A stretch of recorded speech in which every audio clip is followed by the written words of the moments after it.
Hello, everyone. Welcome to Datu's Corner. I'm your host, Datu Tim, and today my special guest is PG Ty Botting. How you doing, sir? Hey there, how you doing? How's everyone?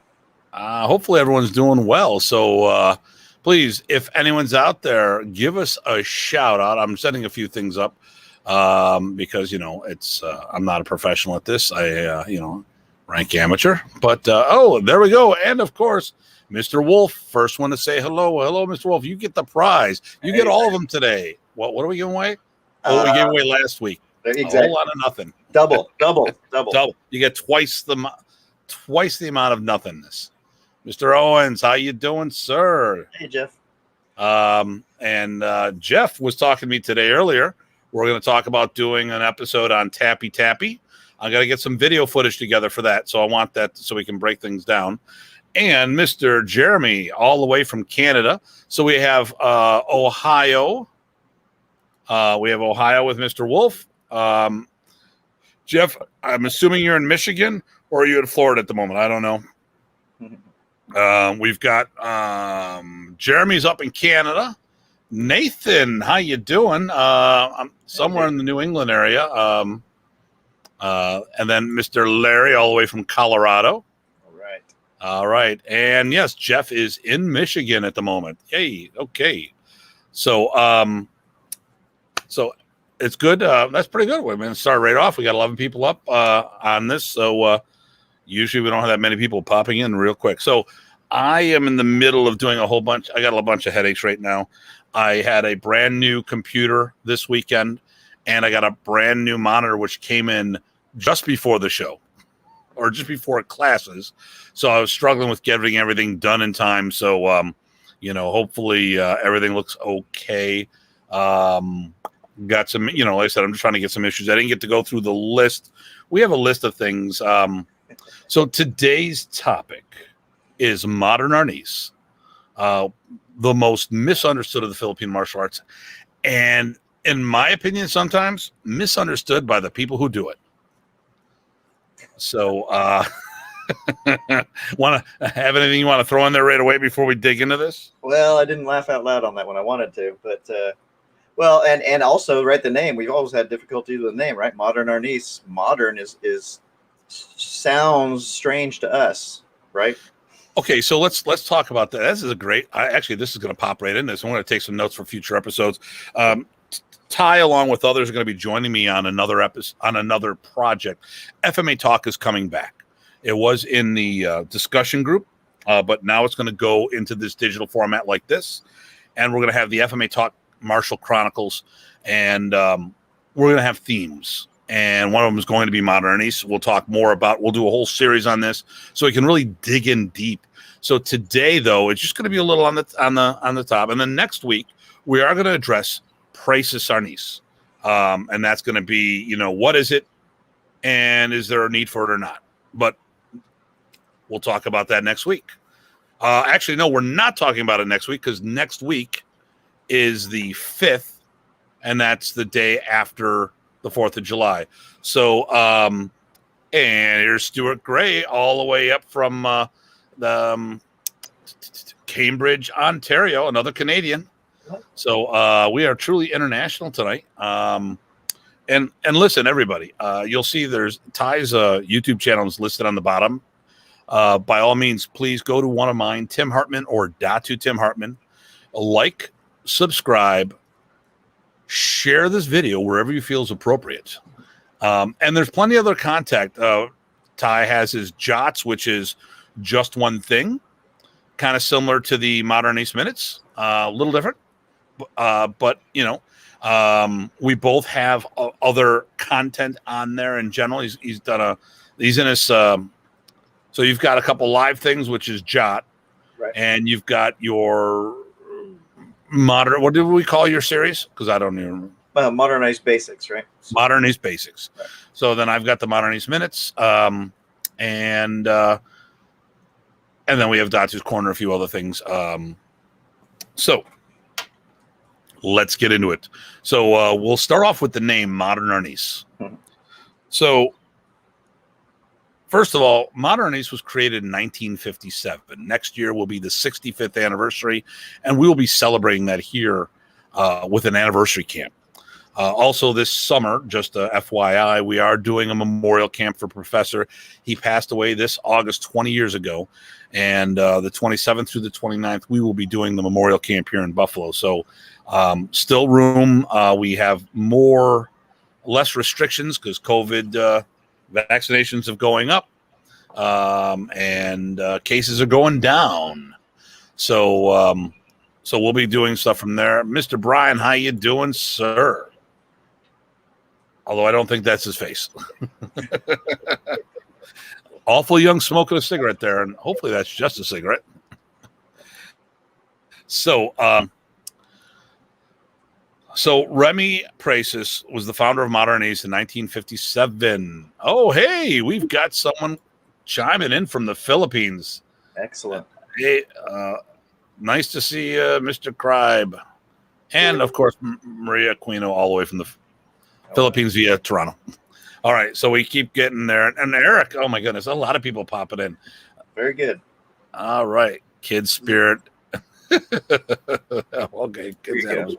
All right. Okay, so let's get into this. So Remy, the original family system was actually a form of Eskrima.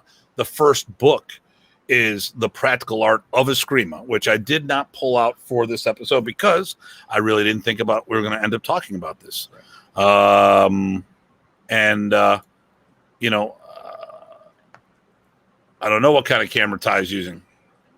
I'd have to look it up. I ordered it recently. Was it cheap? Yeah, it was pretty cheap. Okay. Does it look cheap?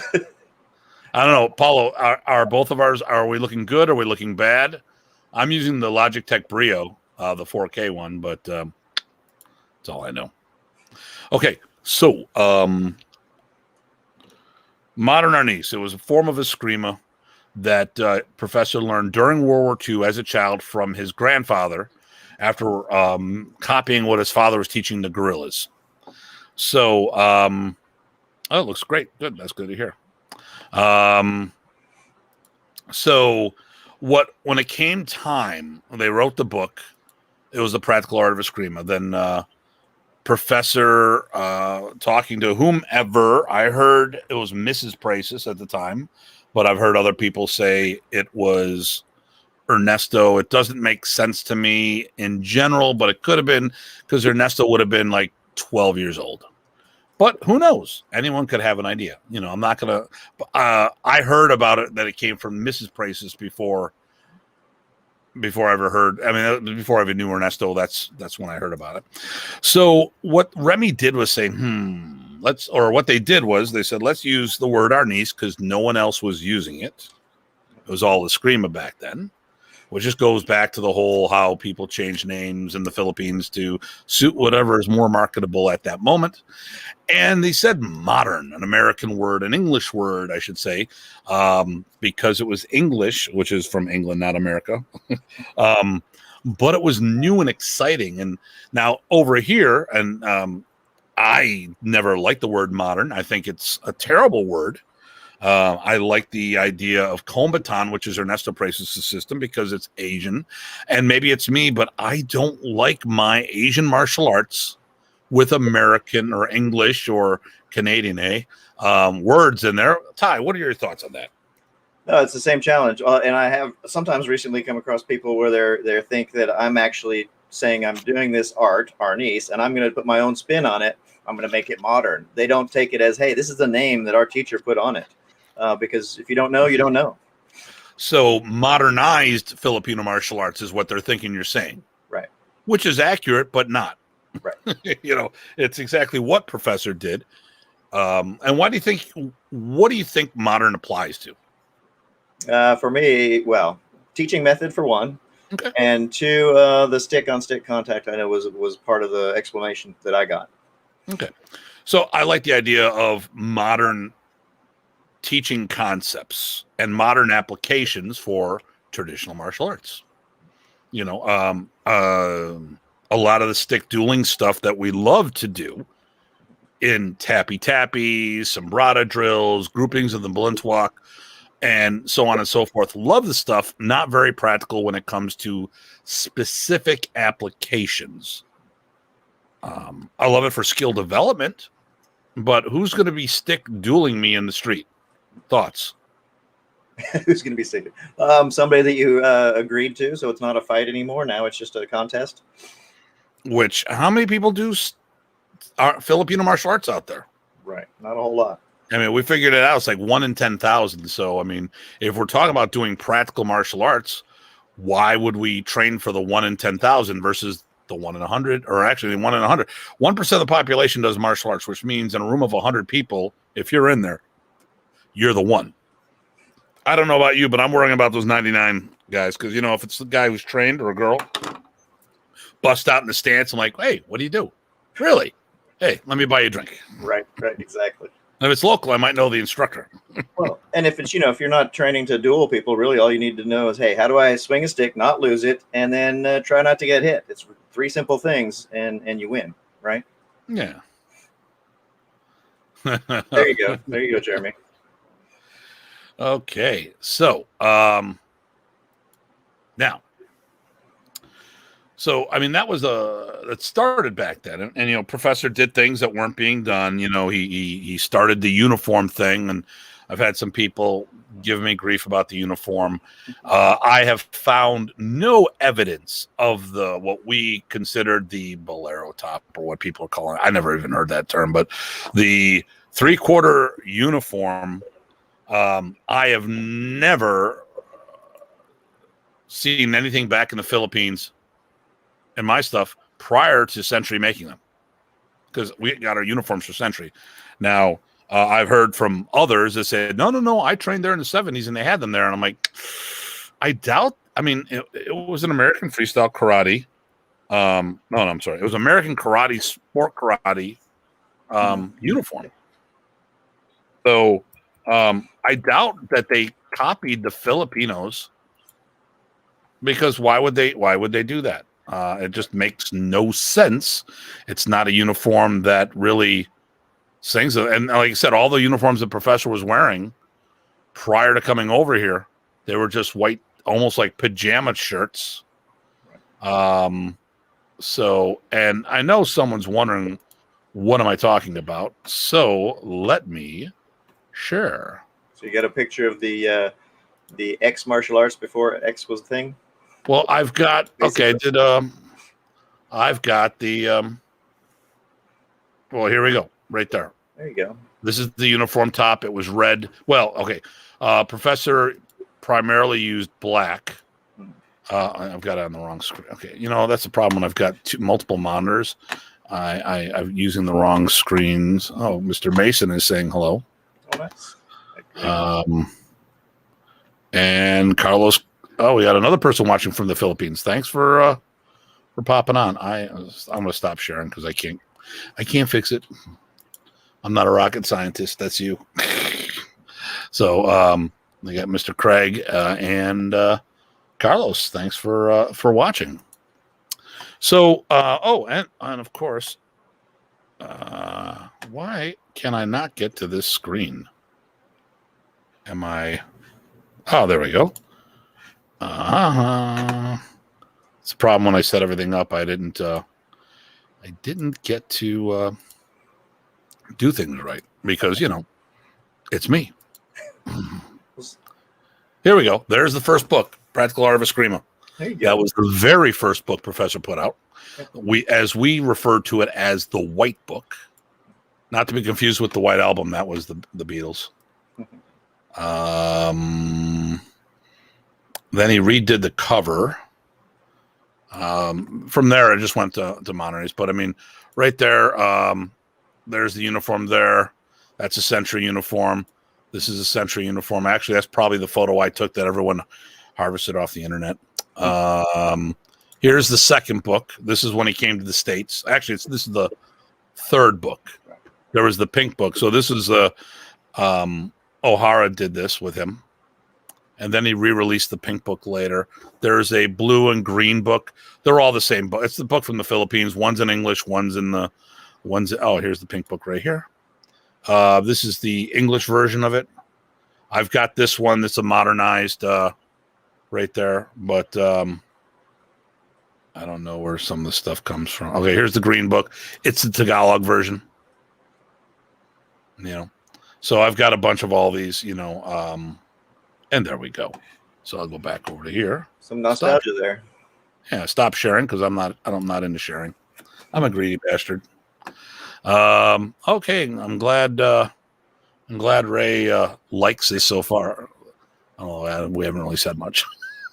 Todd from the third world, Kentucky. Nice. Oh, we know that's our guy. So we got all the foreigners. Oh yeah, I mean, Kentucky's a third world nation. Let me tell you.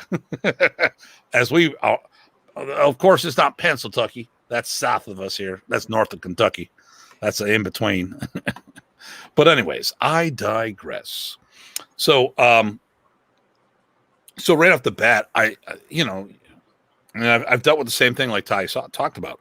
You say the proper name of the art was Modern Arnis. And people are like, what kind of Arnis is that? Well, it's Modern Arnis. So we studied with Remy Presas. In many ways, Remy Presas is much more known than Modern Arnis. Like if you talk about Jeet Kune Do, you may or may not get the connection that Bruce Lee was part of it, depending on your knowledge. Inosanto, Danny Inosanto. There's people who know who Danny Inosanto is, but don't necessarily know what he teaches. And who knows what Van Damme does? Yeah, I mean, he just kicks people in the head. And Chuck Norris, he's got his own system, but how many people know the name of it? So in some cases, people have much better brand. I mean, his name was much better branding. So when we say Modern Arnis, and depending on what people were, if they were cross-training at that time or not, they may not have really had that understanding of what was going on. But I mean, and you said you had a lot of those similar things down there, right? And when you were in Texas and stuff. Oh, definitely. Yeah, definitely. All right, I'm looking for. So, what I started doing post professor's passing, is, and it was because I hung out with a lot of Kempo guys, and they said that Kempo was a part of that. A lot of Filipinos in Hawaii use Kempo as a vehicle to teach their Filipino martial arts. Don't know how accurate that is, but I went to do some research in there. And I got to say, it could be coincidental, but there's a lot in common there's a lot of moves. There's a lot of reference points that are very similar. So what I did here is I started going this direction. I'm going to go to the brand and pull this off for a minute. So I started promoting, and I still do, Remy A. Presas Modern Arnis, because the founder of the art was Remy A. Presas. So Remy Amador Presas. Amador, the middle name, is actually the mother's maiden name. So Ernesto, Roberto, the family would all have that same middle name. Right. So you can track it back to the other side of the family. So I started talking about calling it Remy Presas Modern Arnis. Remy, just like Ed Parker's Kempo Karate. Ed Parker didn't call it Parker's Kempo. He called it American Kempo. His students called it Parker's Kempo. So in that same vein, that's what I do. And I still do to some extent. I'll talk Remy Presas Modern Arnis, Ernesto Presas Combatant, so on and so forth. Roberto Presas Arnis de Mano. I don't like calling Arnis de Mano out by its proper name. It's Henegran, and if you don't listen to it, you're not sure what the person's saying. And with people wanting to hear things that they don't want to hear these days, I just don't want to go down that path. So, well, we did that too. So we always called it Remy Presas or Remy A. Presas Modern Arnis, because it turns out, like you said, people knew of him a lot more, and we wanted to make that connection so that we could move on in the conversation and get to So okay, so let's get into more things. So a common thing. So we have a lot of stuff we were going to talk about. I mean, we had this huge list of potential things. So Ty, grab one. Just grab some things that would fall into what we want to talk about today. Save the rest for the Chronicles. We talked about a lot of good stuff. I mean, there's the whole discussion of different material in different areas and different people. What was the deal with that? Great topic. So the rumor was, it was actually a Ed Parker rumor. Funny, we should be talking about Ed Parker. The rumor was that Ed Parker taught around the world differently, so he could track what region you were from. Okay, and I heard the exact same rumor put on Professor. Yep. Now I have my thoughts, but please.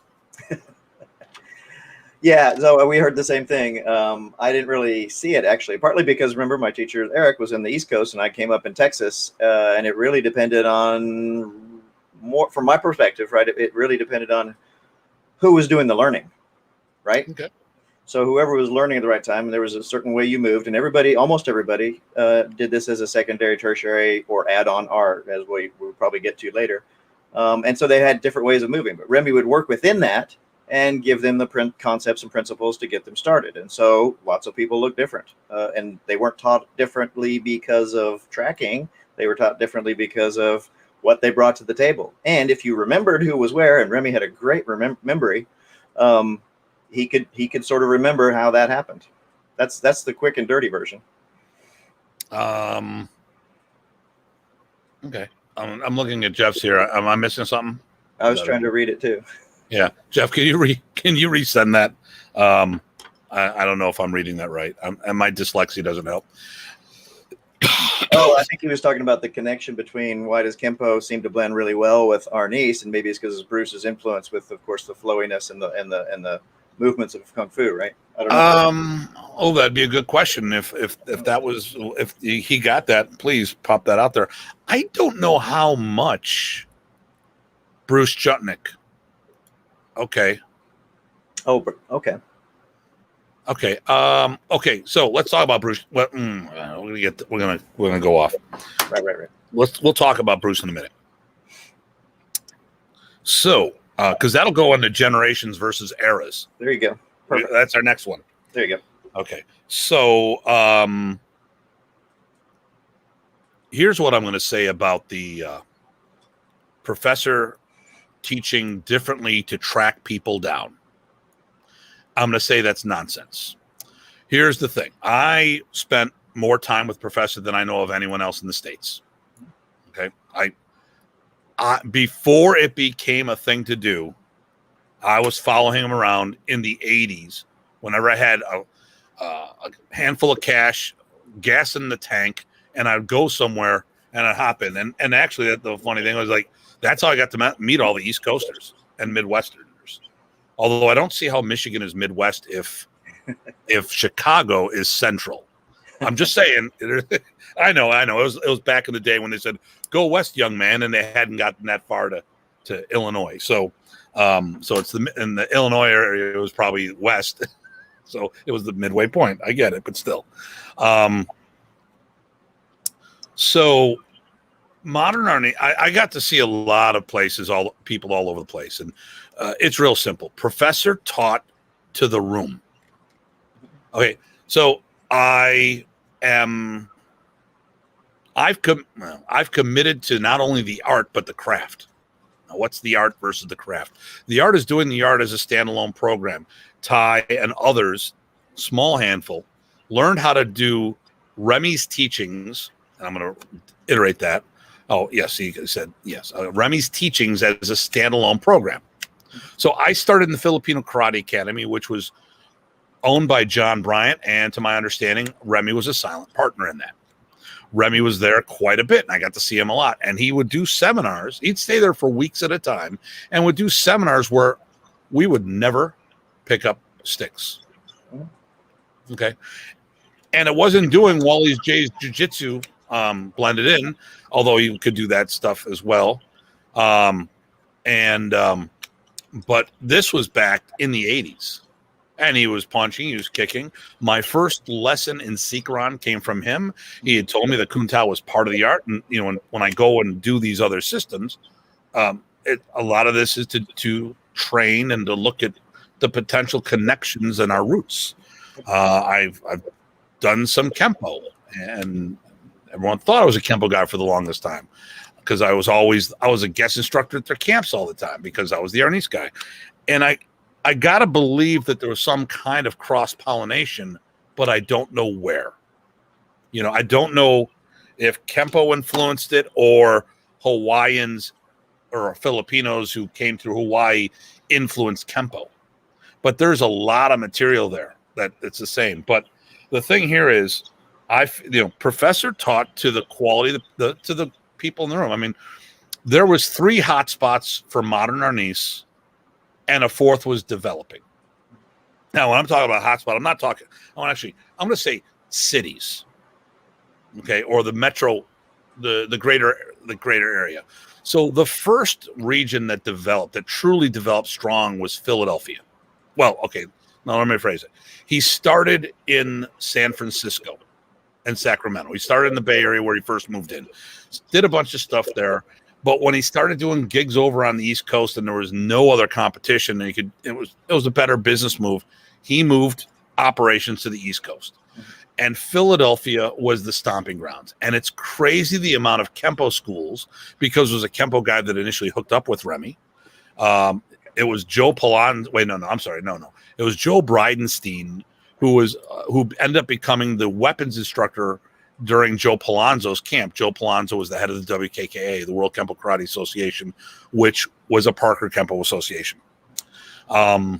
So when they would do the camps, Bridenstine would teach Arnis. That would be his thing. It was cool because everyone wants to teach at the camp, and you want to be a little different. Now, how many different ways can you teach 5 swords? That's a technique, by the way. And and as many Kempo people as out there, that's how many ways you can teach the technique. So, so many of the Kempo schools have Arnis in their DNA. Now, it may not be a standalone program, but it's huge. The next region was the greater Detroit area. Now, because of General Motors, Ford, and Chrysler and all that, people really, what you consider the greater Detroit area is really, you'll go all the way up to say, you can say, I don't know, like Flint, Michigan, which is an hour north. As far as they're concerned, it's still all the same thing. But, and now my mouse is not doing my mousing thing. Do you hate when your mouses don't work?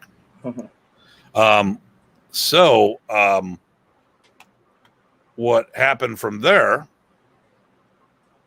is, like I said, there was a big Michigan. Everybody was doing it in Detroit. You'll see. Jeff was there. Jeff, how many programs did you know of in the greater Detroit area? And I know you guys were up in Flint, an hour north, but for all intents and purposes, it's the same thing. So while he's going there, man, I really don't like my new computer. Can't get to the screen. All right. Well, I'm gonna add an additional mouse here because I can, and I can do that on the fly. So, okay. And Jeff's comments were a lot. So let's talk about this. Okay. And I've got a new mouse. Yeah. And I still have the same problem. God damn it.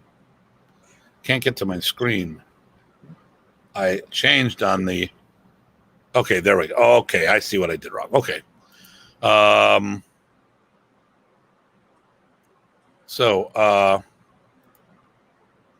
Now, with everything going on, there was so many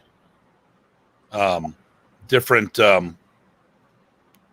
programs going on. So Michigan, when you in the, those were higher. Okay, now I'm focused now. I'm sorry. I have to apologize. Someone was trying to message me. I thought it was part of the show, and I couldn't get to the other window, and it's not. Okay, so a lot. Okay, so first of all, it's a lot. Okay, in Michigan, a lot. There we go. Then it started through a Tank Sudo organization here. They hosted him at the YMCA. Okay. Was that up in Flint or was that in Detroit itself? But in Detroit, okay, there was Modern Arnis fits well with my Okinawan style. So well, in fact, it replaced my Kabuto with Arnis. Yeah, good.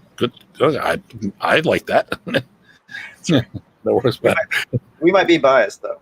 Yeah, we might have a little thing going on there. All right, so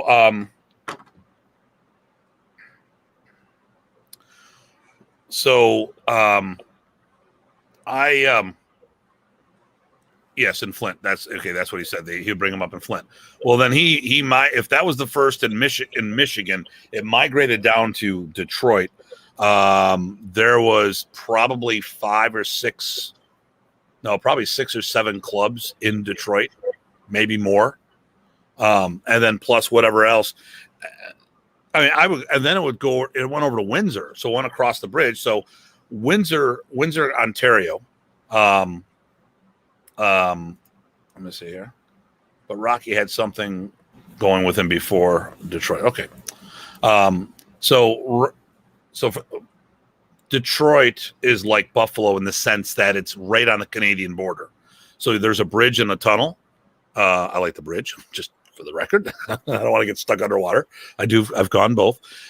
So that goes right into Windsor. So there was Master Kersey was over there. He had a program, and he hosted. We went over. There was a lot of stuff. I had some students up north on the Canadian side, but there was a lot. I mean, there was a lot of stuff going on in Michigan, and then the next region was Buffalo. So Buffalo is not a huge landmass. Don Zangi went to the first camp that was 1983 in West Virginia. It was a one-off camp. A group, there was a split afterwards, and they did another camp the following year. But Joe Palazzo had taken Remy up to Philadelphia. Joe Bridenstine took Remy up to Philadelphia and started doing 2-week-long camps there. And I think it was the first one. They had Cynthia Rothrock and George Chung as special guests. Yeah, I mean that's really cool, And I gotta look at some stuff here so I can do this while I'm talking. I wasn't planning on this for the episode, but if I happen to have it handy, I will pull it out so I can show you guys. But so it started there, or went there. We came, Don Zangi went down, came back, brought Remy here, and we had 11, 12 programs / schools running simultaneously in a city or metro area. The proper Buffalo proper was probably 280,000 at the time. The metro area is about 1 million. Without traffic, you could go from the northernmost to the southernmost in about 20 minutes. So it's really easy to get from one club to another, maybe 25, So, I mean, there was a huge concentration of modern Arnis here. And when I would host Remy, we'd have seminars where 90% of the people we'd have seminars that everybody in the room had done Filipino martial arts. And 90% of them had done modern Arnis. So, and then Texas started. That's, you'd come up through, well, I mean, we'll tell them where you came. You said it before, but we'll reiterate this. You came up through whom again? So yeah, Eric Alexander was a friend of my martial brothers, and we came up together under him trained with him solid for a year around 91, 92, I guess. And then that's about the time Remy started doing camps all over Texas. And since Eric was out of state, either Colorado or further, Remy, at that point, and since we had such good access to Remy, Eric turned us over directly to Remy, and we followed him all over Texas. There was some years where we'd have 3 or 4 camps a year, plus about 6 or 8 seminars with Remy, which is huge. It was definitely getting to be the one. It was the latest area to be developed. Yeah, we had to catch up, but I appreciate it because I came in right at the right time. And there's the key. What you just said there, you had to catch up. Okay, so this goes back to the comment about did Remy teach things differently in different regions. Yes, based on what you could do. I mean, like I said, when we had a room with 20 black belts on the floor, all of Filipino martial arts, good chunk of them were modern. I mean, the first seminar I hosted with Remy, I had 100 people show up for a one-day seminar, because I would go to seminars and I'd bring 3 to 10 people, depending on how soon it was in proximity to one a weekend before or after. I mean, I was seeing Remy probably twice a month for seminars, and sometimes I'd go to Philadelphia, I'd crash at Michael Bates's. We'd go down to Carl Minkle's in Maryland on Saturday, go back to his house, and then Sunday we would drive to the Lanzas up in Vineland, New Jersey, which was, so it was like 2 hours in each direction. Then I'd go home, so I'd get 2 seminars a weekend if I knew how to plan it right, Yep. I went to Dan McConnell hosted Remy in Columbus, and then Paul Jarnas came down and we followed them up. So we did the seminar on Saturday in Columbus, and in Sunday in Metro Detroit. It was actually Rochester Hills. And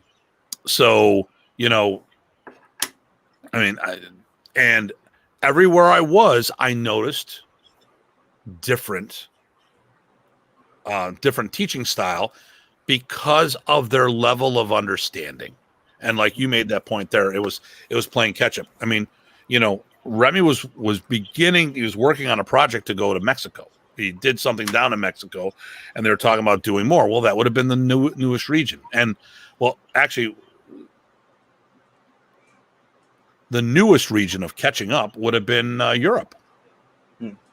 Well, I mean, so, I remember the first camp I went in Germany. I got really ticked off. Oh, I was so pissed off at Remy. He was teaching. It was like the most amount of material I had ever seen. I'm like, what are you doing? And then it dawned on me, these guys only get to see him once, and how much they're going to remember. Yep. He was trying to overwhelm. I mean, it wasn't trying to overwhelm them. He was trying to catch them up because they had learned a different style of Filipino martial art, which is another topic, and then go from there. Right. So I think, in essence, it was more on levels of understanding in the room. I mean, you can't teach, I teach a lot of seminars. So, I walk into a room and I look at everyone as a white belt to me. But sometimes some are whiter than others, and I'll walk in the room and I'll have a bunch of people who cross train a lot. Great. And we're rocking and rolling. Other times it's the first time they've ever picked up a stick. They don't know which is the left-handed stick. That's the smaller one. Someone's going to be like, there's left-handed sticks. So, all right. I think we're going to talk about Bruce Chutnick next, weren't we? To get to generations and era. Well, in this case, era, and then go into generations, right? Okay. So, I talk about what generation someone is and what era they came in. So, if you want to see Modern Arnis as it started in the United States, I think the best person for that would be Bruce Chutnick. Now, Bruce will tell you stories. Bruce will tell you stories how I went to kick Remy's ass. He was a student of Angel Kabbalah, so he's also a good Serrata guy. And when he first came over, all the Filipinos thought he was working with Marcos versus running from Marcos. And they're like, well, we don't like Marcos. We're going to kick your butt. Okay. And Bruce tells the story, and we got to get him on to tell the story. But basically, he's got glasses. He's talking about Remy, and he goes, Remy, do you want to play after all this stuff? And he goes like this. Why, yes, Bruce. And 5 minutes later, Bruce becomes a student of Remy Presas. He said the word play. That's there you go. I thought the left-hand switch was the blue one. Or left-handed stick was the blue one. Yeah, switch. That's my OC. Yeah. Yes, the blue one. Yep. Of course, if you're colorblind, you're screwed. I think he's making fun of my video. Did you do red for right, R&R? Yeah, I did for the there you go. Video. Yeah, good one, Brock. He's a sharp guy. Yeah. Well, broken clocks were right at least once a day, right? Isn't Brock short for broken clock? I think that is. Okay, so there was eras, and if you look at modern Arnis, if you want to see, say, seven. Okay, so first of all, there's the Philippines section. So Remy created in 57 up to 74. He came over here in 75. So if you want to see modern Arnis, or the closest thing you can find to it from that era, that time period, the person you would reach out to, I think, is Riddell the Guck. Yeah, I would like that. Yeah. Yeah. He is probably the living students. He's the guy. There's other people who teach there, but who've switched over to the Modern Arnis program.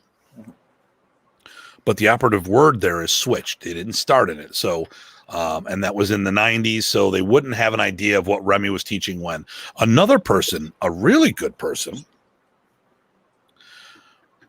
is a crossover, because you could get the Philippines and first era US would possibly be Ending de Leon. Ending de Leon is in Texas, in the metro Dallas area. And he came over, I want to say, a second or third degree black belt, maybe a fourth. I know he's he came over with at least a second. I think it could have been a fourth. I think it was fourth, is what I remember, but that would have been early 90s when I met him. Yeah. So he's a guy, I taught at his club once. We taught together a couple places, and I had a really good time. And he'd show some stuff that he would do. And I'm like, I could see the connection. It wasn't what Remy was doing at that time, but it was cool. It was good to look back at those eras. If you want to see Brian lost connection. What do you mean lost connection? Did we lose it? Did you lose it, or did we lose it? I'm seeing both of us, so hopefully it's okay. Okay. I don't know. I actually, so on my website, I actually have a picture of Remy playing with Anding way back in that time period. And he was doing stuff we hadn't seen, but it fit in really well. So there you go. I'm gonna go check something on the Facebook area. So I'll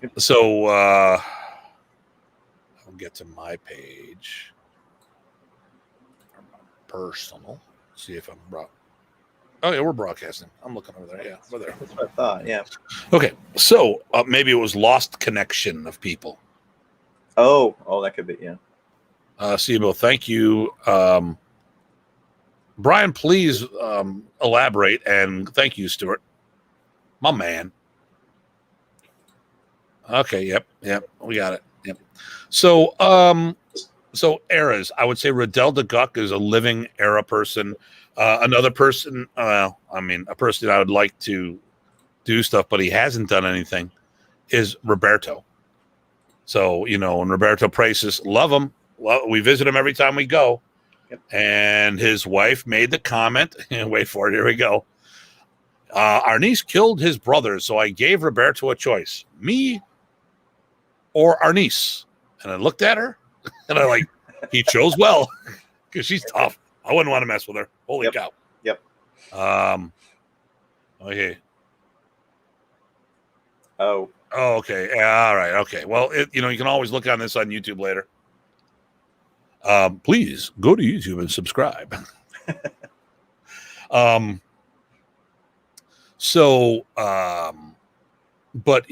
obviously he was in the, he was there, he's like 11, 12 years old when Remy created it. And, even though the brothers were too young to do much back then, they definitely helped the evolution of the art as time went on. So he'd be a great person if he started teaching again. I don't know if that's going to be the case or not. In the States, like I said, you want first generation USA, the 80s, like what Remy first did, I would talk to Bruce, Bruce Jutnick.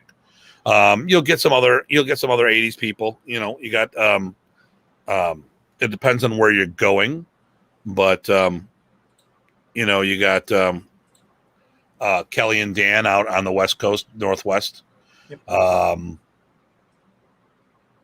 They're going to give you the West Coast 80s before he moved out here, or the stuff that he was emphasizing in that region. If you want the East Coast. There's me. So I was with I was with Professor. I started in 85. 86, I became a certified instructor. And I been constant the entire time. So I'm going to give you that breadth from 85 on up until the time he stopped teaching. So, and there's others you can talk to, but the thing here is like, so Ty's teacher brought this up about the reason why I did seminar for Eric Alexander, and I'm like, well, you're out here in Connecticut, Massachusetts. Why do you want me? You got these guys here. And they said the big thing was that I did it as a standalone program. I committed to the art. I did not do a Modern Arnis was my first system of training. Official. I did some backyard bullshit, but nothing, it's just guys getting together doing stupid stuff. I mean, I remember when I was 8 and 9 years old, we had boxing gloves and we all got together and boxed each other. So, I mean, that doesn't count. And then I did a bunch of people who were martial artists. Still didn't count. I sparred a lot and it was fun, but I didn't have formal training. So I started in the art, and that's why Eric reached out to me, because he wanted to see it as pure as possible. And all the other instructors had a different DNA on it. There we go. Martial DNA will be another one we bring up. So let's get into, we talked about eras. Let's talk about generations. So I got into a heated debate that shouldn't have been heated. And I go back and look at things, and I'm going to take responsibility whether it was my fault or not. Because I think that if it's the message needs to get across properly. Now, maybe people need to listen more. And I think in this case, the person could have listened more, but wasn't listening to what I was saying. And I didn't phrase it properly. So we talk about what generation student you were of somebody. So what that means is the family tree, the genealogy. Now, obviously, in a real family, genetically speaking, you cannot change what generation you are. I'm my father's son, and I can't change that. I'm my father's child. I can change it with hormones and operations. I could whatever. But the thing is, I cannot become my own father. I can't become my own son. But so, if we look at the family tree, how many generations you go back. Now, martial arts, though, in my opinion, that changes. And I think, Ty talked about it earlier. I did the same thing. So I started with John Bryant. I was with him for about a year and a half. There was a couple, I left, and there's a couple reasons why. Man, I don't know why I keep going out of focus. I don't know what's going on with that. I wonder if it's the new computer. I hacked your screen so that my camera. You bastard. Yeah, I wanted my camera to look good. Is that it? Okay, now that's better. I think I put my with this. I got a new 32, 34-inch screen, and it's throwing me off how everything. It's huge, man. It's too huge. I think I can see some pimples coming in. I don't know, but so I started with John Bryant, and I left the school for multiple reasons. One of which was that he was leaving the area. I actually had some issues with what things were going around the club, and I left. I had to talk to him about it. We talked about some things, and I just, I didn't agree with it. So I'm the customer. I didn't think I was getting customer service. And back then, maybe that was the good thing, the way I was brought up. I didn't bend over and take it like a lot of other people, because they were taught, well, this is the honor for you to train with people. No, I paid for a service. I wasn't getting the service, so I left. Remy found out about it and reached out to me to become a direct student of his. So I went from being a second generation, and actually I consider myself a first generation C, because Don Zangi brought it back. Don Zangi was the student of Don Zangi was John Bryant, and I was a student of John. But by the time I hopped on the scene, John had left Don and opened up his own club. and was working directly with Remy, which made him a first generation student. And then I left, not to open up anything. I just left, and Remy liked me and wanted me to stay in the art. So he reached out to me, and boom, I was done. Now, your case was a little different. So tell us on how, and because I consider you a first gen student as well. Not that you started that way, but tell us how you got there. Yeah, so I mean, we already said the connection with Eric. So he was actually living in Colorado, even though we came up with him because he spent a lot of time and sharing and just openness, sharing, working with us, and actually got us two ready. But that's another story. But then, like I said, once Texas opened up and we started seeing Professor there just all the time, every season and seminars in between, there was plenty to work on, and we actually worked in between the stuff. That's a whole nother discussion. That by the time that was gearing up, we actually he and Remy both decided let's move them directly with you, and so Remy accepted us with open arms, and in fact called us some of his top guys in Texas at the time. I'm not trying to make a big deal of it because he was very encouraging that way, so I took it for that. Okay, so yeah, like I said, I got it. You were there when I had this conversation, and it really was going. It shouldn't have gone down the way it did. Right.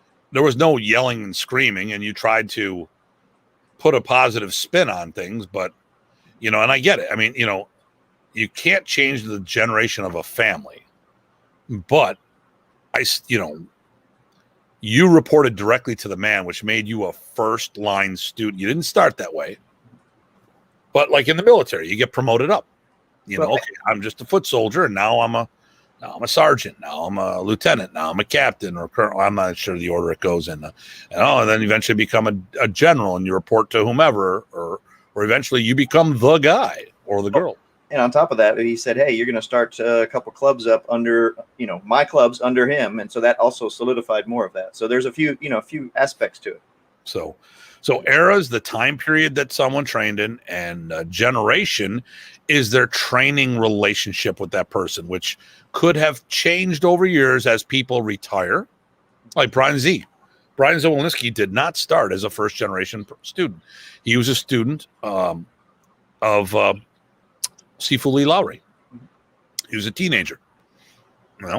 He was training with Sifu Lee, and then about 8 months after he was training, Sifu Lee got involved with Modern Arnis, which then, of course, Brian gets involved with Modern Arnis. So he always had that relationship where he started as a second generation person, and then years down the line, eventually, Sifu Lee started stepping back, and Brian took over the martial art aspect of things.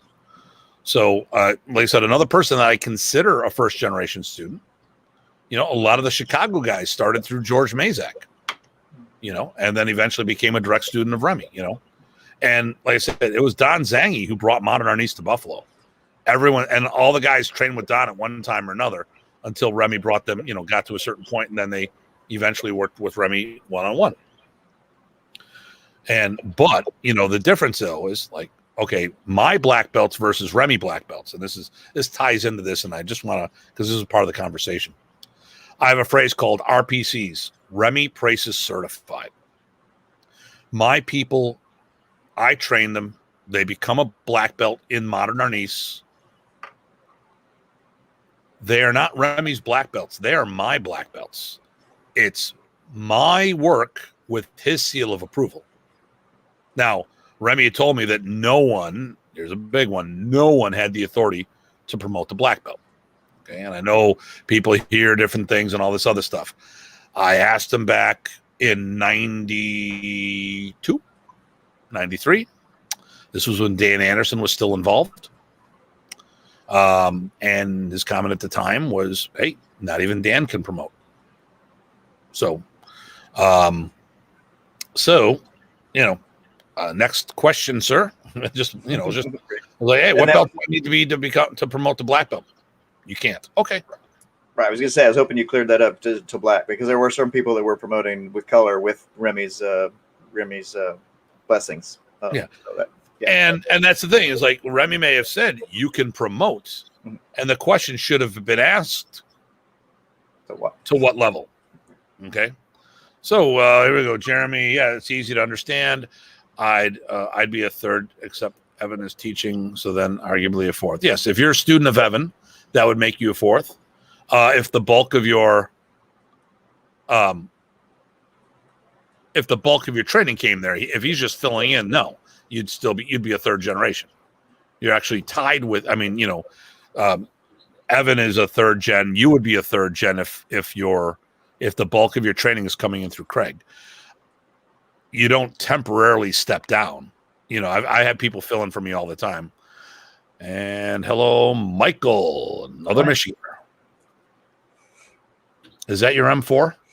Probably. Nice optics. What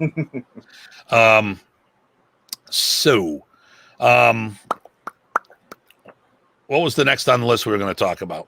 You did generations era. So two things I had written down was the curriculum idea, and we already sort of touched into who tested. So maybe we don't need to do much more on that. So curriculum maybe, or they go together, right? So.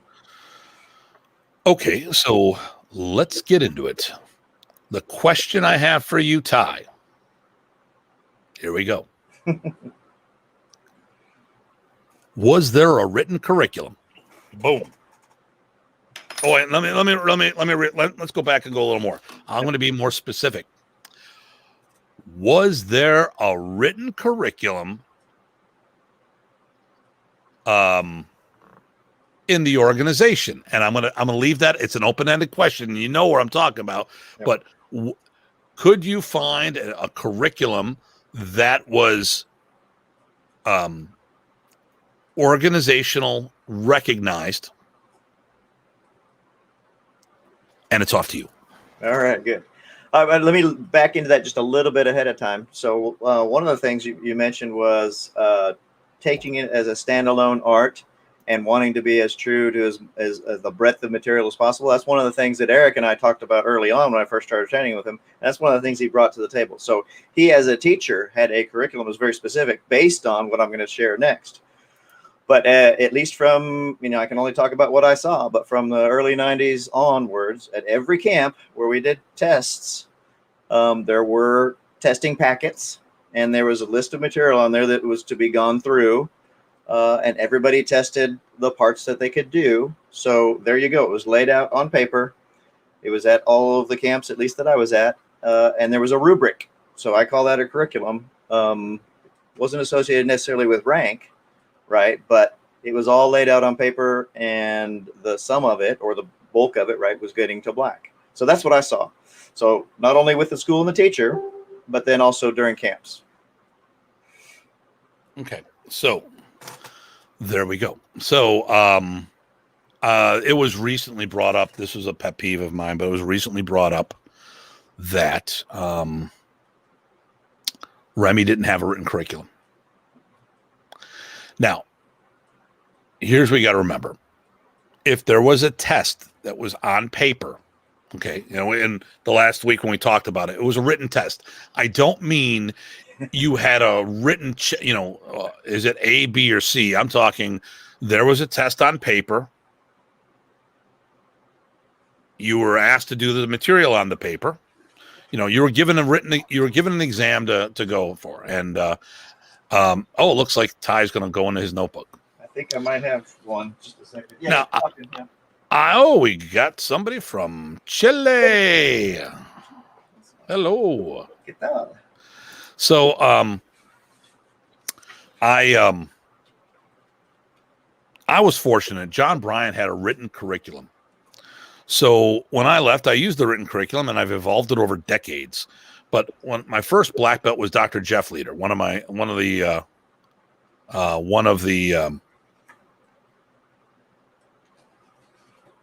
best friends. He was a upperclassman when I went in high school.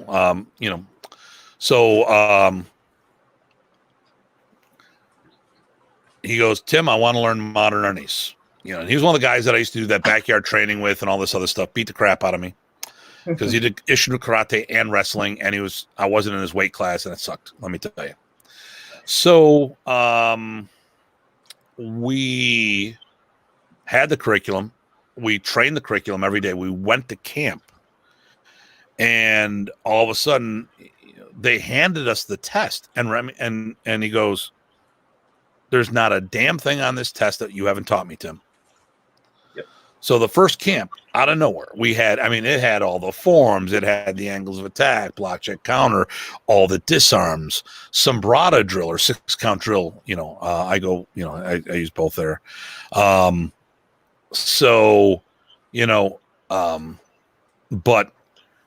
when people sit there and say that there wasn't a written curriculum, to me,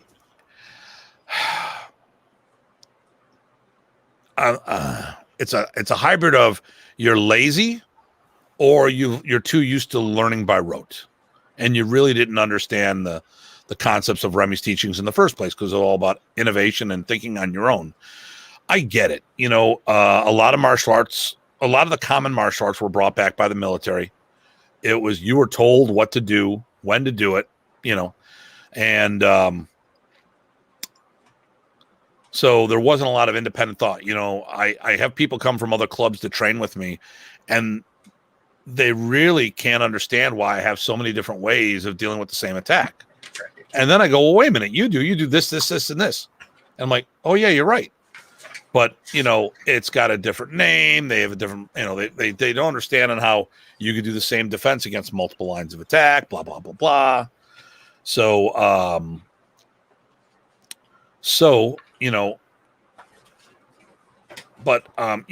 I will say this, there wasn't a belted curriculum that was commonly used throughout the organization. Now, the camp hosts used to write their own test up until about 91. So that was the last camp we did in Buffalo. We did 3 camps, 89, 90, 91. And 89 was a winter. Then we went to spring in 90, and then a summer camp in 91. And the last camp, Ron Merson and I, he got his black belt that year. We actually wrote the camp test together because we didn't like how dysfunctional a lot of the camp tests were, because you pick up the stick, you put down the stick, you pick up the stick, you put down the stick. And I'm not saying, okay, you're doing an open hand interpretation of the material. What I'm saying is there was a list of things to do, and there just was no flow to it. As an example, I would say, okay, everyone, angles of attack. Okay, good. Now let's do block, check, counter. Okay, now if we're doing block, check, counter, let's do striking styles as an extension of your block, check, counter. Okay, good. Now that we got that, okay, let's do, and then we can decide whether or not we want to do an open hand interpretation of that. And so let's say you do that. So you put one stick down and you share it. Okay, from there, let's do the next phase, which is, wait for it, we will do disarms, because then that would flow right in there. Then you could do police and the Cruzada flow drill and blah, blah, blah, blah, blah, blah. Something that fits right now. This is one of the pages to a test in Texas. And look, you got disarms and basic blocks. 5 basic blocks, and then you've got the basic blocks and disarms. Okay. That's one of the pages, but yeah, that's from one of the camps. And then of course I have, stuff from Eric and stuff. Yeah. I've got, a bunch of the camps, a lot of the camp tests from Michigan. I wasn't really thinking about today's episode, doing that kind of stuff for today's episode. I was going to keep that for when we do the Chronicles. There you go. Yeah. So 1995, I got the date on it. But yeah, yep. All here. Good night, gentlemen. I have to get up at 3 a.m. I hate to leave Datu. Hey, no problem. You can watch the rest of the show, Stuart, on tomorrow, anytime you want, on Facebook or on YouTube. So,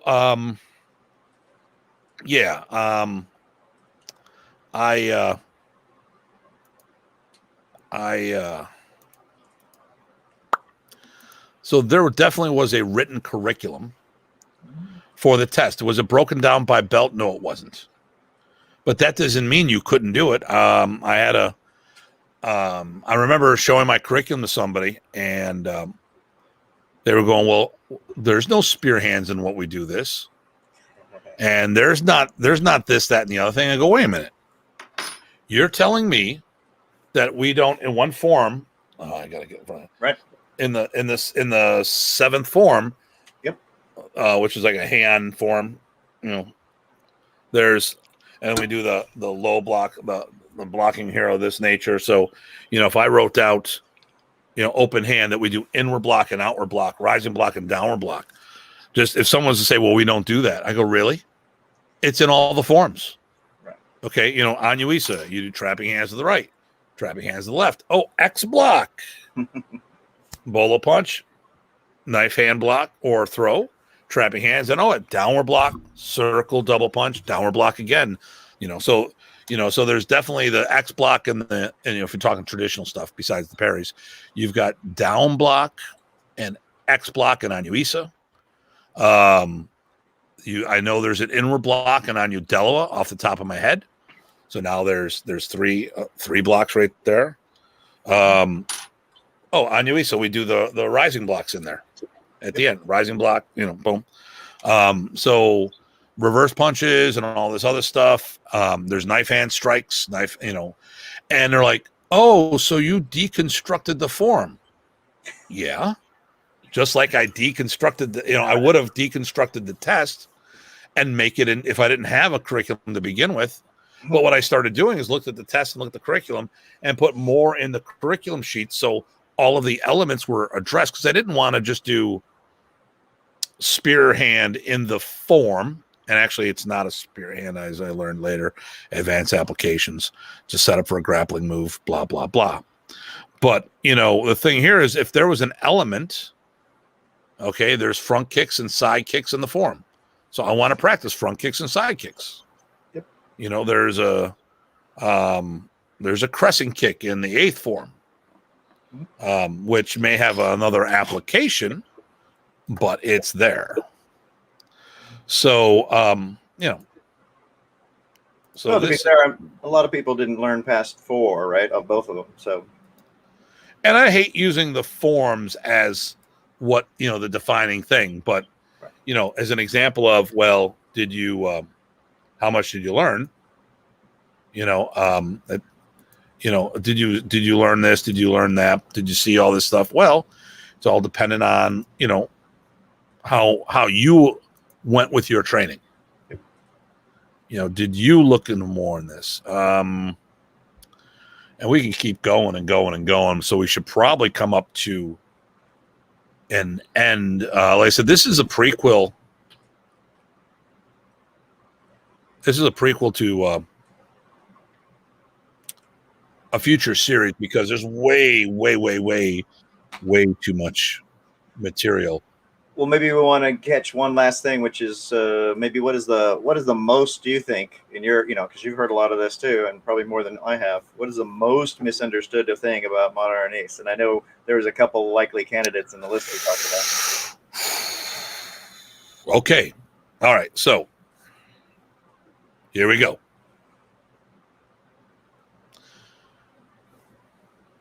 First of all, Modern Arnis is a shadow of everything the professor taught me. He taught me to do Filipino martial arts as a standalone program. I don't know of many people he taught that to. Modern Arnis is not a good representation of Filipino martial arts. Maybe it was in the Philippines prior to him coming over. I don't know. I know some people judged he was a little more robotic but then he was teaching in the school systems. So you're going to have more of a, when you're teaching the masses, you got to teach a different way, you know? You know, when so I can't tell you how many times people are like, wow, you move really good. Are you sure you're a Modern Arnis player? Right.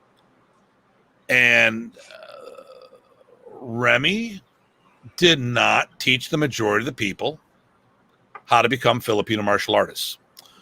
So here's it is, you know, the majority of the people that professor taught were most likely competent martial artists.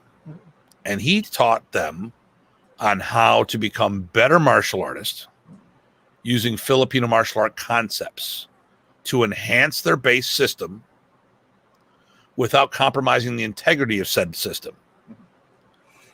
What do you feel about that? No, I think that fits right in. I mean, my experience was that, I would work this stuff really hard, as hard as I ever did on my kung fu. Separately, I'd work on this stuff and really work on it, right? So that when I saw Remy the next time, he would know that I was working on this. So that was the point. But I've had people going, "Wait a second, is this all you do?"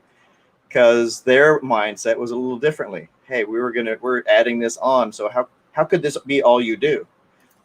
In my mind, I just took it all serious, and I tried to make it as I wanted to make sure that I explored the whole depth. And that's why I said I brought up that point with Eric and I talking about, hey, we want to be as true as possible to this art we love, partly because having met and felt the man, of course, that you wanted to do that, right?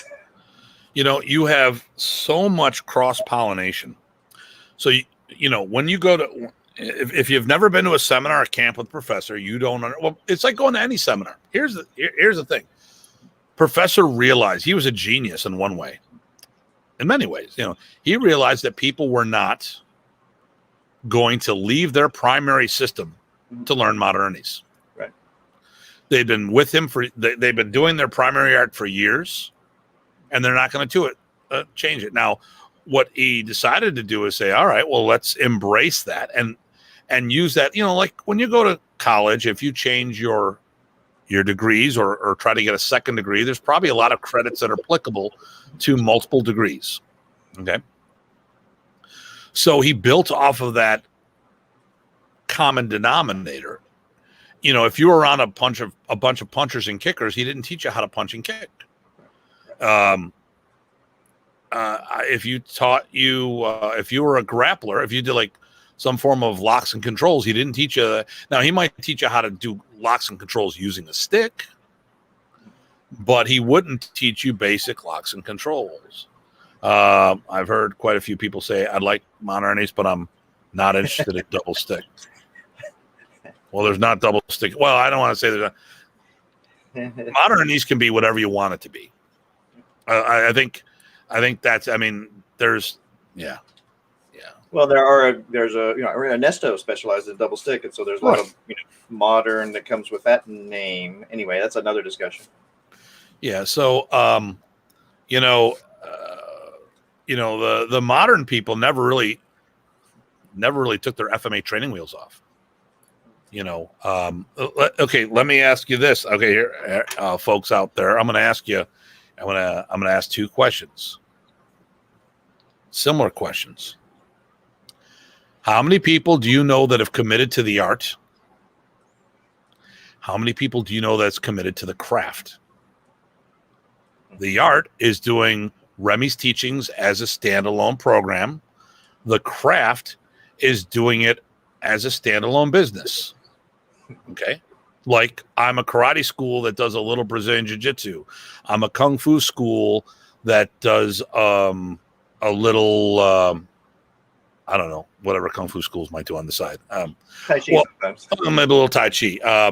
There's a quote unquote kung fu school in the area.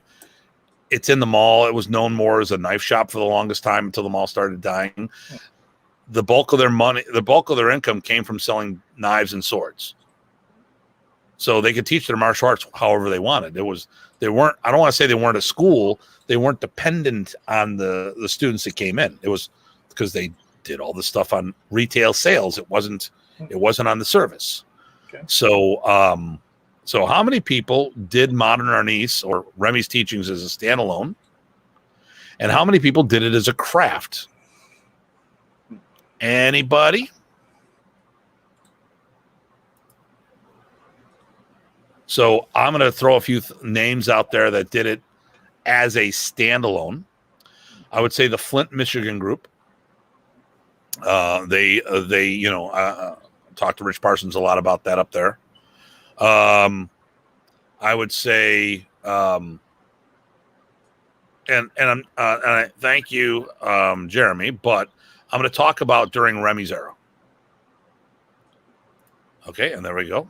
There we go. True. Yep, you got that right there, and already on top of that. So you had Flint. That's it in Detroit. That had a school school, not a club. And we're talking during Remy's era, not talking post Remy. Let's go to Philadelphia. Don't know of anybody. That was one of the hot spots. Go down to Texas. I know a lot of the Texans were out of Al Garza's. A bunch of people came out of Ron Browning's. But you learned it as a standalone. You learned it as a separate art. Do you know of anyone else down there that learned it that way? It was me. Like I said, it was me and Raymond, and we taught it separately. And he also taught it integrated, but he did both. I only taught it separately, right? My kung fu classes were separate from my kung fu, but it was not a standalone school, right? I had clubs, so I wouldn't put myself in the craft, but the art, yeah. And we're talking about the art right now. We're talking about the art. Gotcha. And I would say Eric also, right? You know, as my teacher, he did the same thing in Colorado. Now, that would be post Remy, not pre Remy, in my opinion. He was still doing. He had Tang Soo Do in him, and he had some judo in him, and police defense and police tactics. You know, he was a police officer until after Professor was diagnosed. So I've gone out. He would teach programs, but I think all the students that the whole thing that he was approaching was teaching them the art within your art as well. I could be mistaken on that one. Sure. London, Ontario, Mike Donovan had a 50-50 program, half Kempo, half Arnis. Michael Bates was another guy. He had Raikyuu Kempo, and it was half Modern Arnis, so he had a good blend of the two, but it still wasn't by itself. I don't know. I mean, that was, I know Chad had learned it as a standalone. But I mean, I think it's less than 10. And I'm not talking about all the students there. I'm talking about like the head guy, Okay, so Mike, you're saying the program you had, was it how much Tang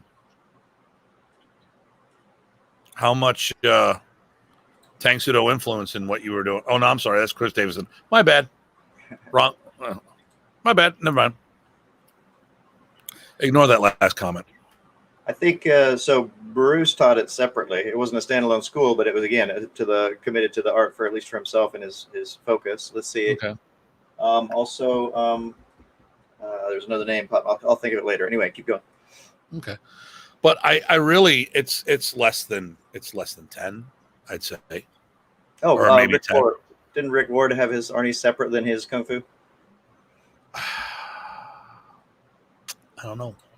I don't know. I don't know. That would be if Roland Rivera was around. I'd love to ask him about that. I mean, because when they split up, when they did this, they had a school themselves. Roland and David. I don't know what the role is, but it's Triangle Kung Fu with Arnis in it. So, well, let's flip it around. At least we can answer this one. How many people committed to the craft, the business thereof? Okay, well that's an easy one. If we're talking post, well, actually, even while Remy was alive, that's what I was doing. Before I was teaching full-time hours, but I had a day job, and it was all Modern Arnis, and I'd been doing that actually since about 91, and then 2000 I committed to doing Modern Arnis as my primary or as my job. And soon after that, Professor, he got diagnosed and he eventually passed away. But I had actually gone full time prior to his passing, prior to him getting diagnosed. I think you were full time by the time when I met you in Texas in the late 90s, right? I had a job at the time when we first met. Okay. It was 2000. So the first time we met, first time I was met was before Janice. Okay. And then from there I went there. So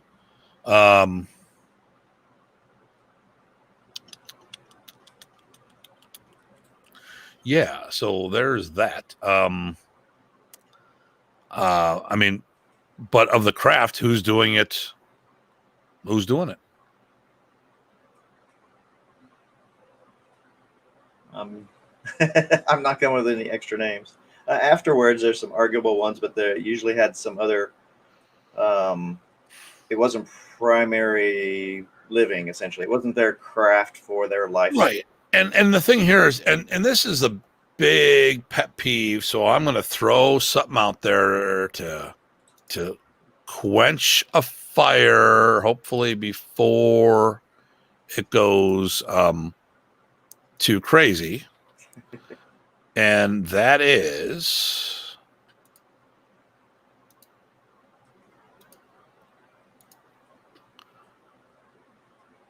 Remy Presas, Modern Arnis. I think we have to make the distinction about that. So I think we should follow. I think we should finish with what Modern Arnis is, or whom Modern Arnis is. What do you think about that one? That would be great, because I mean that's one of the things that's largely misunderstood, depending on who you're talking to. So we're going to get into things like, not today, but we'll get into like what we just got asked the question the other day about what's with all the Modern Arnis associations out there and stuff like that, and a list was given to us. And I'm going to say, first of all, it makes sense that we weren't going to get along. Remy was the glue that brought us together, and with him being gone, we weren't going to hang. Yeah, Jason, don't you guys talk enough? So with Professor being gone, that people were going to go in different directions. That just makes sense.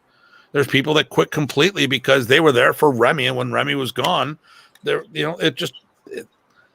he had this personality that just drew you in.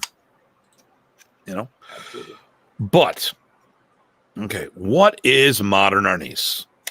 Modern Arnis was created by the late Grandmaster Remy Amador Presas. Modern Arnis is what he taught. It was a living, evolving art. You'd hear the same thing about Parker's Kempo. It kept evolving with what he did. Now, it's funny because I get to hear about all this classic Arnis. So can you show us classical? I mean, it's all Arnis. This goes back to the name thing. Modern Arnis is Modern Arnis. It's all, there was none of this. Well, show me the classical stuff instead of the modern stuff. What do you mean?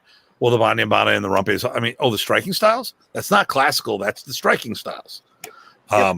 And we would show modern applications of said striking styles. Yep. But the art is Remy Presas Modern Arnis. He was the founder. The brothers did contribute. Not a problem with that. I'm all down with that. But it was his art. So when I talked to some people and they told me, well, I learned modern. I go, oh, who taught you? I talked to some Kombatan people. And they're like, well, we learned it from Ernesto. Okay. And I let it go. And then I talked to some other people and they go, well, I learned it from Riddell, or I learned it from Bambit, or I learned it from fill in the blanks. The thing here is the art was what Remy taught. Okay. It was what Remy taught, and it constantly evolved. So if your source is not current, you got a Modern Arnis historical piece, which is weird, historical modern. You got it from a different era. You got it a derivative, maybe, or you have an influence. But,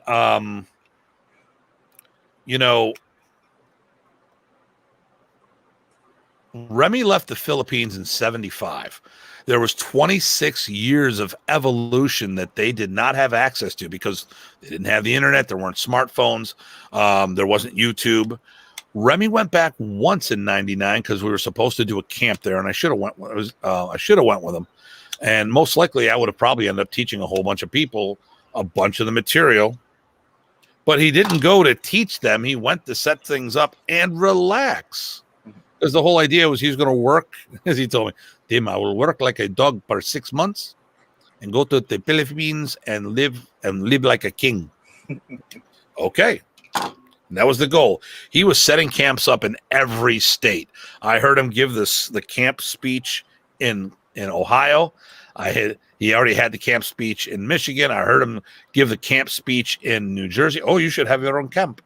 Because he wanted to work hard. He wanted to work for 6 months and take the rest of the year off and recharge. Because he was already doing that. But if he could do a camp instead of doing 2 seminars a weekend, he could have just done one camp and it's done, one and done. You know?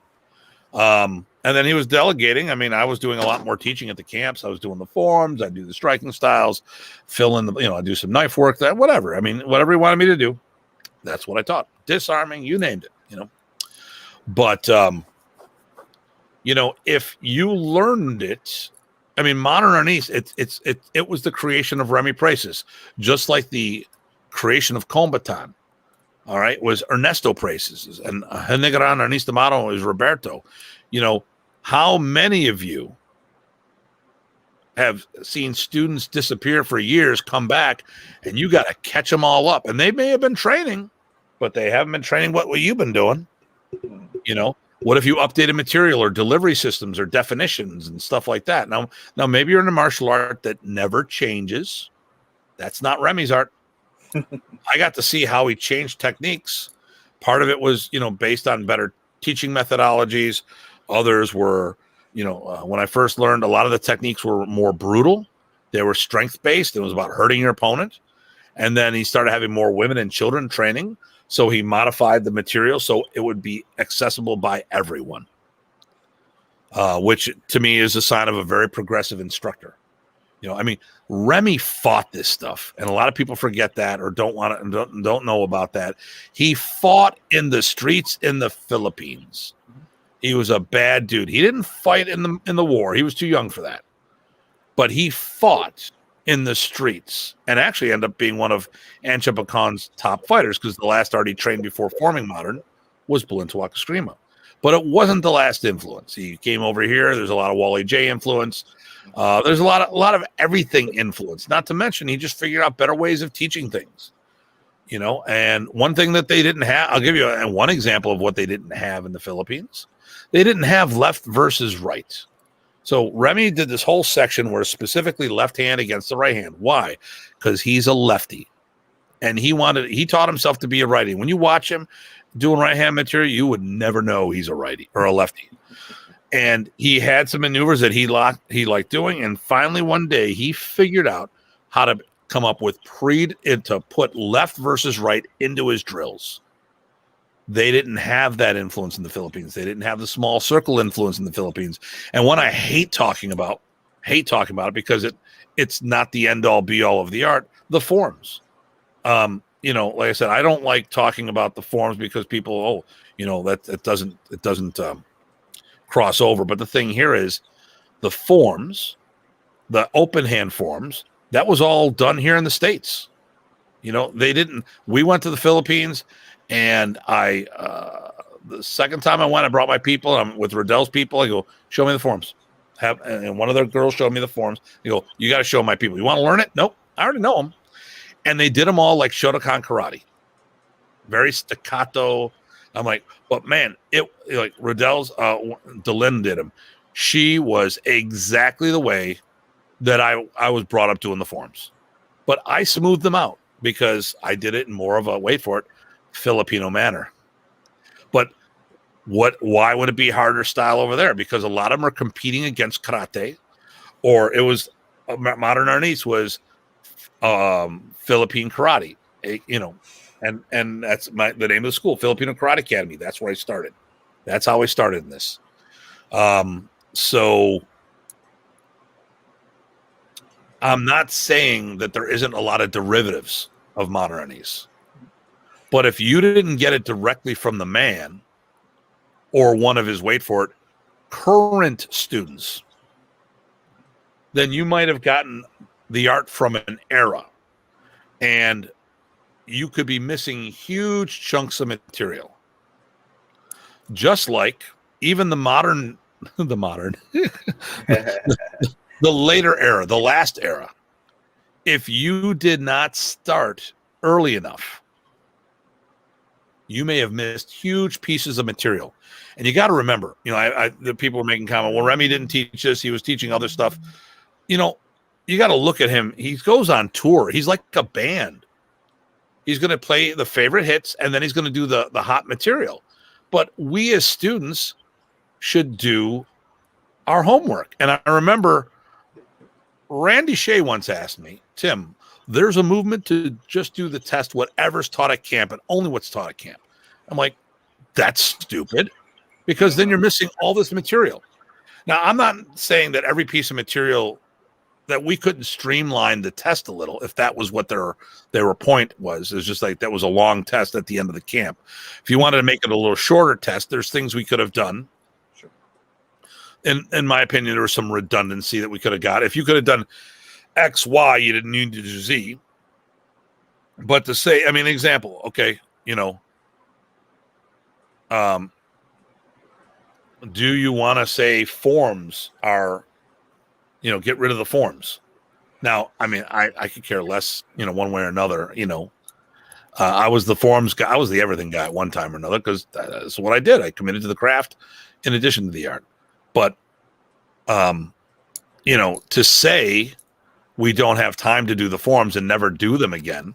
If you're trying to make the camp itself flow better, you should be going home and practicing the material, not just, and I remember, I remember listening to Bruce Chu on his thing. He talked about, Remy just did whatever. Well, maybe Remy thought you were doing your homework. Maybe Remy thought you should know certain things. And I remember the camp, Mike Antecki, which you met recently, going over to Israel, do some military stuff. He was at the camp that Remy just showed up to. Remy wasn't supposed to be there. It was done. It was the first Tappy Tappy, or the first IMF camp with the Masters of Tappy Tappy. They're together as a group, and Mike is there, and he's one of my core guys at one time. He's like, oh my God, I sat on the board and I thought about turning my black belt in. These guys are doing all this left on right and all this other stuff. I truly thought about handing it in. And then, Tim, they started doing the fundamentals. They did block, check, counter, angles of attack, cruçada, flow, this, that, the other thing. And it just made me feel better, because these guys could do all these cool maneuvers, but they couldn't do the ABCs of the system. Because people misunderstood. Professor was teaching the material he wanted you to work on, not the fundamentals, because the black belts, me, you, and all the other black belts should have been teaching the system to the masses, and his classes were for us to work on the next level material that we should be working on to take us and the art to the next level. Not that you only practice. Yep. No, I was going to add something actually too, if you don't mind, because actually I can spring off that part. Two things, and I hate going back to Eric all the time, but because Eric did what you just talked about sharing those basics and making sure you work on them with us, I got a glimpse of the 80s material that a lot of people that were catching up in Texas didn't get. And that served me well hugely. But the other thing is it goes back around to even earlier on the point. So Eric was getting, less available to train with Remy, and eventually was getting ready to retire, at least from Modern Arnis. So guess what happened? As you said, the art was evolving with Remy the whole time. When Eric came back, there was a bunch of material I could give him that he hadn't seen before because of that evolution. So that was my gift back to Eric for starting me out so well. So that was a great thing. Guess what? He connected me to the 80s, and I connected him with some pieces that evolved. This is what needs to happen. Otherwise, we lose huge chunks. Yeah, okay. So you're gonna, and you've heard me say this, so Ty knows where I'm coming from when I say this. So once again, I don't know of anybody who spent more time with Remy in the States than I did. And maybe that even includes his family. He was on the road so often, But I know for a fact, training wise, no one spent the time with Remy that I did. That being said, every time I saw him, I learned something new, which begs the question there. Ask the question of how much did I miss? It is so important. We lost him. It's gone. He's been gone, and there's nothing we can do about it. Mm-hmm. But what we can do is we need to get together and share. And that's what we do at our camps. This is not a plug for our camp, but when the cool thing is that when I'm teaching, Ty will say, "Hey, did you see this, that, or the other thing?" Sure. And we go through it and but did you see this? No, I didn't. Ty, show me more. Okay. So there are a lot of, so like most of the stuff, most of everyone shows me, I'm like, yeah, I've done that. But then there might be a second or third level. It's like, oh, he just showed me the intro movie. He didn't show me the counter or the counter to the counter. Why? Because we weren't dealing with a student manual. We had the test that we all took at camp, but we didn't have I did. I built mine off of John Bryant's, and actually Eric had me in for workshops. And the funny thing was, Ty had the curriculum that I had, and even the flyer was the flyer that I used to teach at Eric's, and Eric used it for himself. And then we crashed a black belt grading in Texas for one of Ty's martial grandchildren, and lo and behold, Abel hands out the flyer. I'm like, "Oh, this is pretty funny." What? Well, so if you would have put Tim Hartman, that's the flyer that I gave Eric for when I came out to him. And it was great. I mean, because especially back then, because in the 90s, we didn't have Photoshop. Most of us didn't have computer. I mean, when Remy died in 2001, a third of Americans had computers and probably didn't know how to use them. Now our phones outperform everything. Yep. All right. So I got nothing. It's been an hour and a half, over an hour and a half. It's a little after 10. I don't want to go any further tonight. I mean, we could easily go. I think what we're going to, so I'm going to talk, we're going to do the FMA Talk Martial Chronicles. Modern Arnis is going to be one of them. And we are going to do multiple episodes on the art, and we'll have specific topics to keep shorter episodes. But there's a lot of things that we want to talk about, like ranking.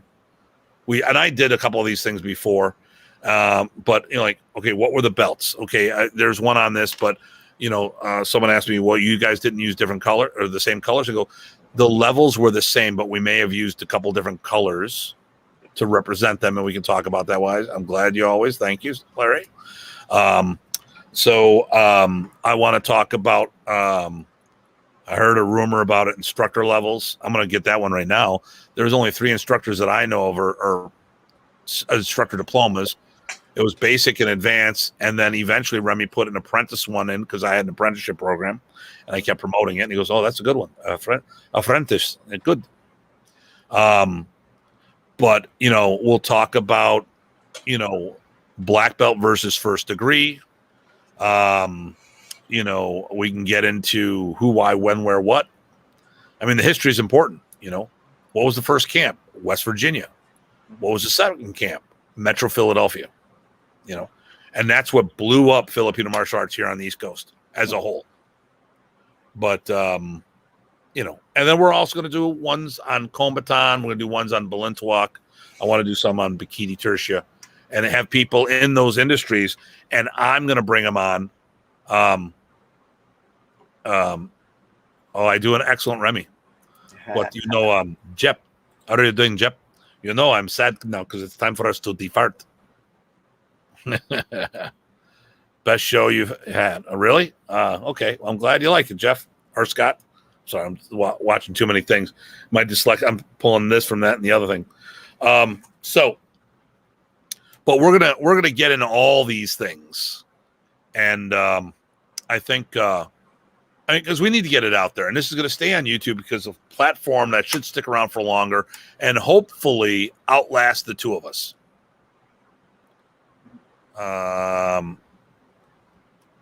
And one of the other ones, we want to talk about too is oh, hey, Angel wasn't supposed to make it, but he made it after all. Nice. It's like talk about how insular Modern Arnis was, that it didn't really get out to the FMA communities, and talk about, unknowing. We can talk why. It's not a bad thing. It's just not knowing where the communities are, the lack of actual sparring versus playing drills and stuff like that. I mean, we can talk. There's so much stuff we can talk about, So, why were the uniforms and the belts and the stuff put into place? Not necessarily that they have to be a certain uniform per se. These little things. Delivery systems and whatever. So, I'll be filming a couple Modern Arnis minutes coming up, and one of the topics will be the new angles of attack. And I'll let you guys know when that comes out. And it's not what you think it is. Well, it is. It is, but not. So, Ty, any closing words? No, I got nothing. Actually, it was good because I think I interjected enough, but not too much, and I got everything out there I want to talk about for now. Okay, go to what's the name of your page now on your YouTube channel? YouTube channel is Tyes KF, TYES KF. No, but what's the name now? If you look up PG Ty, PG Ty Botting, yeah. PG Ty Botting. Look up Tim Hartman and or Datu Hartman. I've got two channels because I screwed up, but that's okay. I'll figure out what I'm going to do with the other one. And we do not know what the next episode is going to be or when it is. Let me see. What did I have this down? I have it right here. Let me just pull this up here. Boom. I'm gonna make Ty go away for a second. Oh, I'm gonna make that. I'm gonna do this here. Hold on. May 5th, yeah, or July 5th. That's not happening. The next one is going to be Presas Arnis. And it's the brand I go by, and what is it, and is there a need for it, and stuff like that. So I'm digging PG Ty being part of this. You guys have any if you like that, let us know. If you don't like it, too bad. All right, guys, listen, as always, please everyone stay safe and stay sane. Ty. Okay, that was it. Ty said, "Yep." Okay. All right, and I'm gonna say I gotta give my line. Oh, I got a comment. What's the last comment here? Keep them. My last comment says, "Keep Jeff," and Jeremy says, "Good show. All right. I also got to make sure where this microphone is closer so I can hear. And then Dugan chimes in for the first time. Awesome. And listen. DatuTim@gmail.com if you have some suggestions. Ty, do you have any? What's your? Ty at kungfu.cc or Facebook, right? That works. Okay, there we go. Yep, we're on Facebook and stuff. But if you just want to send an email, DatuTim@gmail.com. All right. So, Datu Hartman saying thank you for PG Ty and myself for tuning in. As always, everybody, please stay safe and stay sane. And that was this week's episode of Datu's Corner.